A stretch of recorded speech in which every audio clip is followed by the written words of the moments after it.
Hi, my name is Oyon Banerjee. I'm from Answer. I'm a president with Answer. At Answer, we help establish international brands to come into the country and set up large technology hubs. I have someone very special with us today. I have Marc Metrick, who's traveled here from New York, who's the CEO of Saks. Welcome, Marc. Thank you. Thanks for being with me. Thanks for having me. Just a little bit about me. I'm born and raised at Saks Fifth Avenue. Spent 25 years at the company, right through the executive training program, all the way through to the role I have today. So excited to be here, excited to be in India, and excited to talk to you today. Fantastic. And first time in India? Yes, it is. Your teams have been here for the last 5 years right now. And, they've been doing what an exciting job. When you look at the overall journey that this group has taken, from being a center in India, driving digital acceleration, and, the whole agenda around the stores and the digital native business, we've come a long ways in the store. But if you really think about Saks and Saks Fifth Avenue, it's a household name in the US. But when you actually travel across the pond and come to India, it is still something which is almost like aspirational. Why don't we start with you telling us a little bit about, the brand, the legacy, the heritage, fashion retail. This is unique. Tell the audience a little bit about, the brand by itself. Sure. I think, Saks is over 100 years old. And when you think about the genesis of what we've done and what we've created, we started off actually in 1867, not even in New York and not on Fifth Avenue, certainly, just as a store that was there and selling predominantly menswear. And then things evolved over time, and we actually started bringing in designers from Paris and Europe all around, and we started to really build into this luxury purveyor. We became sort of the headquarters of fashion. And we didn't even move to Fifth Avenue, actually, until 1924, way after we started. And we moved, actually, because that's where the customer was moving. When we started at Saks, we were in what you call Herald Square, where Macy's is in New York City. And that's where the people were. But as people started to move uptown and as the more well-heeled consumer moved, Saks moved with it. And we renamed our company Saks Fifth Avenue actually in 1924. So it's been a story, and what's most important is that the thing that made us Saks Fifth Avenue was actually moving to Fifth Avenue to meet the customer where they were. And fast forward to this past 18 months ago or so, we moved again for the consumer. We moved our center of gravity to the online world and became Saks again. Which has just been an amazing transformation for us. Your energy levels are very palpable, Marc, right? The excitement is coming out of every word that you say out here. You've used the word GOAT for the business, right? And when you talk about the word GOAT here in India, people think about Lionel Messi. They think about Cristiano Ronaldo, right? That's the GOAT that we all know. So greatest of all time? Yeah, greatest of all time. Okay. And clearly GOAT in your parlance is a bit different. But tell us more about the philosophy around GOAT and Saks. It's interesting because it means the same thing in the U.S. So when different people, of course, but when you think GOAT, you think Muhammad Ali, or you think Wayne Gretzky, or you think Michael Jordan. So it means the same thing. So for us at Saks, it means go out and travel. And it's really kind of goes to answer two things. First, Saks was always known as a special occasion brand, a place where you'd go for that dress or that suit for that big day or that big moment. That's not a great business to be in. You don't want to just be there for someone's special occasions. You want to be there every day. And then you move into this new world where we were in this pandemic and people weren't spending on going out. They weren't spending on going to dinner or going to the theater. They weren't going on vacation, so they were spending on goods. They were spending on luxury product. And as the U.S. specifically came out of the pandemic, people were saying, "Oh no, now your business is going to suffer because people are going to be going out again, and they're not going to be spending on goods." So I kind of conflated the two because it really addresses two big myths that were out there. First of all, in luxury, every day is a special occasion. So going out, going to dinner, going to that black tie, going to that charity ball, whatever it is, you need to dress up for it. Even going on vacation, even getting together with family for the holidays, you're buying clothes to wear to feel good. And when you're traveling, no one wears their same old stuff when they travel. So that's the go out and travel part of GOAT. So it was making every occasion a special occasion, and it was about sort of letting people know that at Saks and in luxury, it's not just about goods or services.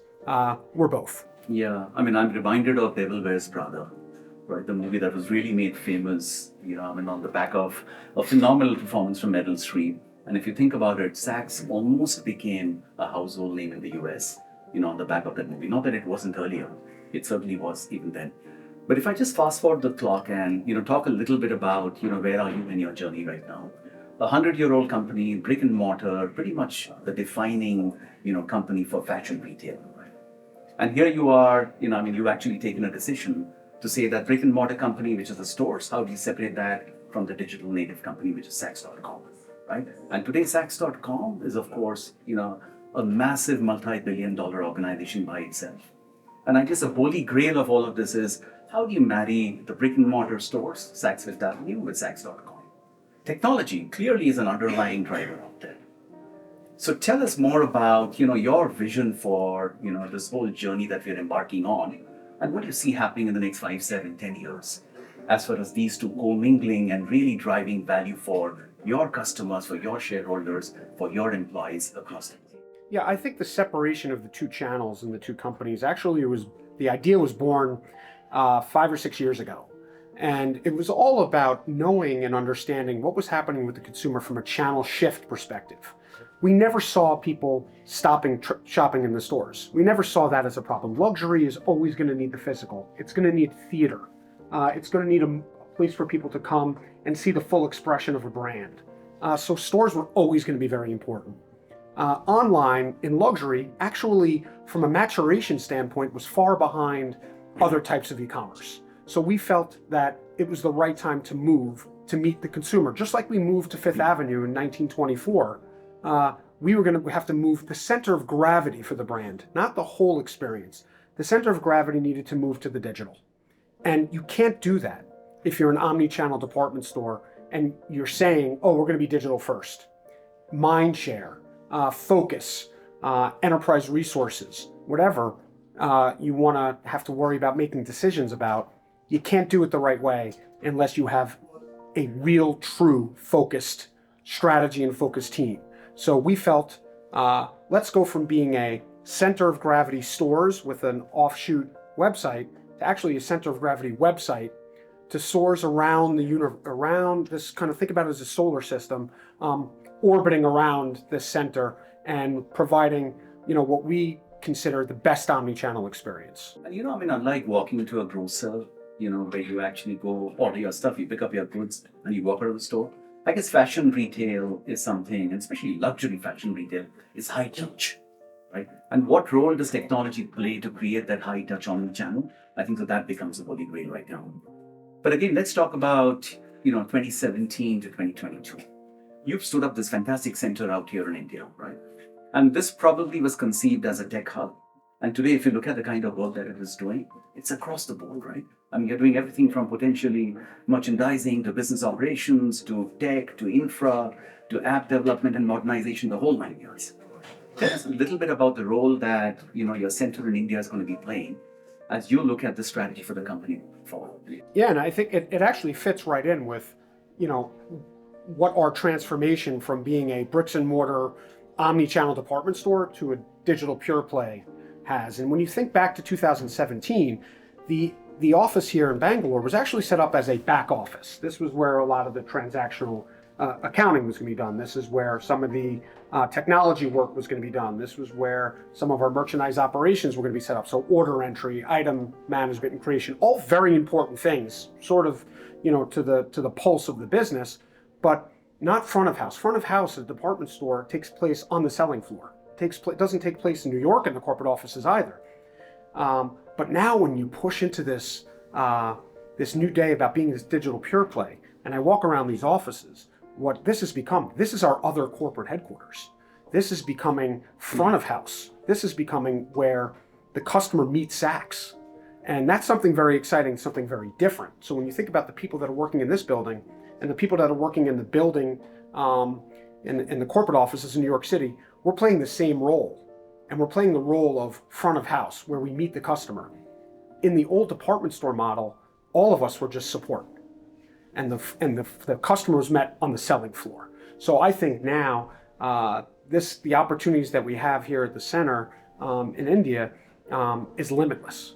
I mean, I really feel like there's an unbelievable opportunity to continue to build, to make a great, to your point, high touch luxury experience happen. But we can do it from here.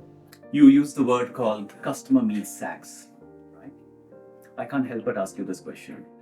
When do you find customers in India, and when do you have the storefront here in India? Well, we're starting everything with, Saks.com.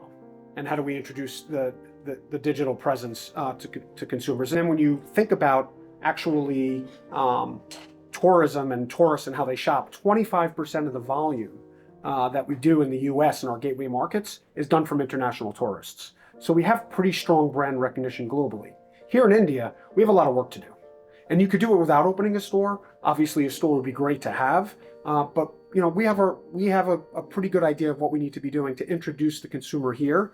And when I say consumer, it could also be potential associate, potential employee, to introduce them to how great Saks is, not just as a store or a place to buy luxury fashion, but as a culture and a place to work. Fantastic. Shifting gears. I believe you run marathons, right? I do. Yeah, and this is almost like your me time. You get your mind in the zone, before the start of the day. Tell us a little bit about, how do you equate your marathons with, this whole long haul journey that you're on right now? I mean, a digital transformation of a 130-year-old company is not easy by any stretch of imagination. But what you've accomplished in a relatively short period of time is enviable, right? I mean, it is something which is a phenomenal talent magnet here in the center that you're operating in Bangalore. But how do you equate marathon, the physical marathon of running in the morning, with the day job that you run of being the CEO of Saks? I think the whole premise of a marathon is there's only about 4 people in the beginning of the day on marathon day that think they can win. The other, 49,996 people know they're not going to win. So what we have to do is we have to set goals. We have to set time goals. We have to set where we want to be at certain points of the race. We want to set up to meet different people and say hello to friends and be cheered on. That's what this business is all about. This business is a marathon. You're not going to know if you're successful at the end of 2.5 hours. Only 4 people are going to have that opportunity. So what we get to do is we get to set these goals and these targets, and we get to know how we're doing all along the way. And we get to meet great people, a great time, and really kind of just have an opportunity to be free. And that's what it's all about. So I think it's not similar because you got to play and you got to play hard in this business. But at the same time, it's about not what you're going to get at the end of the day, but how you're getting there and what goals you're setting across the entire race. And this marathon has been now going on for a while, right? I mean, and it's a different marathon, it's a different landscape, it's a different scenery, and I think so what you've accomplished out here in Manyata in the tech hub, for Saks, and you have about 400-500 deep tech experts sitting out here and cranking out value and bringing impact to your customers all the time. But no matter how you look at it, what you've accomplished in such a relatively short period of time is fascinating. The journey out here, when you first came into where you are today and to the path ahead, tell us a bit about how did this happen? I mean, did you do this yourself? The associates that you brought on board, and in general, what lies ahead? When we started this, we started with you guys at Answer. And again, the premise was, how do we do some of the work that's being done in the US? How do we do it better and more efficiently? And this was an excellent opportunity to do that. And I think what we learned over the 5 years, and certainly what I got to see and experience just in coming here, that you can experience remotely, is the amazing talent level and the amount of great ideas and new ideas that come out of the teams here. That's where we think there's more and more opportunity to grow. So it's been quite a journey. It certainly isn't where it started. It's certainly much better. And I think there's a lot more to do. Fantastic. Thank you so much for your time today. I think so really candid thoughts that you shared with all of us. And wish you the very best for the journey ahead. And once again, all the best. Thank you.